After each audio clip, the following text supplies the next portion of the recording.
Discuss ہوئی وہ تھا سینٹ کے الیکشنز. جیسا کہ آپ جانتے ہیں کہ سینٹ کے الیکشنز اگلے مارچ میں یا اس سے پہلے ہو جائیں گے.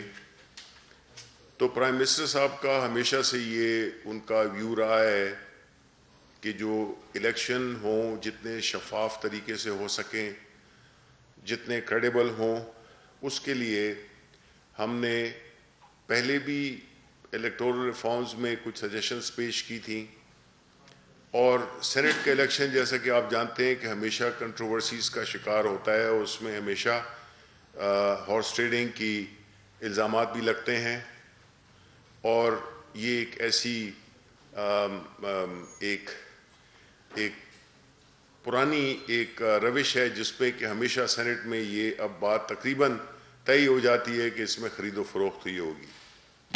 آپ کو یاد ہوگا کہ پرائم منسٹر عمران خان نے اپنی ہی پارٹی کے سٹنگ ایم پی ایز کو پارٹی سے نکال دیا تھا 20، کیونکہ جو ہمارا سٹینڈ ہے جہاں تک کہ الیکشنز کو ٹرانسپیرنٹ اور جینون ہونے کا، اس سلسلے میں سپریم کورٹ نے ایک شارٹ آرڈر دیا تھا. اس کی بنیاد پہ ہم نے ایک تو بل پیش کیا ہے اسمبلی میں، اور چونکہ آج اس پہ بحث ہوئی کہ ہم کس طرح سے اس کو پاس کرا سکتے ہیں. آیا اس کی کانسٹیٹیوشنل امینڈمنٹ ہوگی، چاہے آیا اس پہ ایک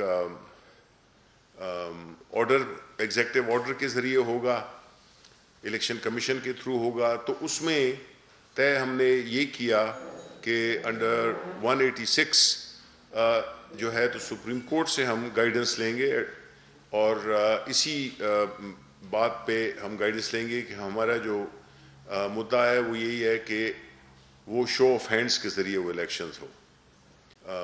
آرڈر ایگزیکٹو آرڈر کے ذریعے ہوگا، الیکشن کمیشن کے تھرو ہوگا. تو اس میں طے ہم نے یہ کیا کہ انڈر 186 جو ہے تو سپریم کورٹ سے ہم گائیڈنس لیں گے، اور اسی بات پہ ہم گائیڈنس لیں گے کہ ہمارا جو مدعا ہے وہ یہی ہے کہ وہ شو آف ہینڈز کے ذریعے وہ الیکشنز ہو. یہ پہلے کسی حکومت نے نہیں کیا، اور جو خاص طور پہ حکومت کا میں اس لیے کہتا ہوں کہ حکومت وقت کے پاس کئی وسائل ہوتے ہیں.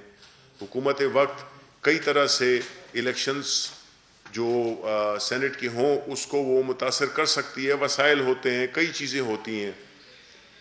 تو کوئی حکومت اس قسم کی چیزیں نہیں کرتی ہے جو کہ ہم کر رہے ہیں، کیونکہ ہم چاہتے ہیں کہ جو سینٹ کا الیکشن ہو ایک ایوان بالا ہے، وہ ٹرانسپیرنٹ بھی ہو اور کریڈیبل بھی ہو، اور اس میں وہی لوگ آئیں جو کہ مختلف پارٹیوں سے تعلق رکھتے ہوں.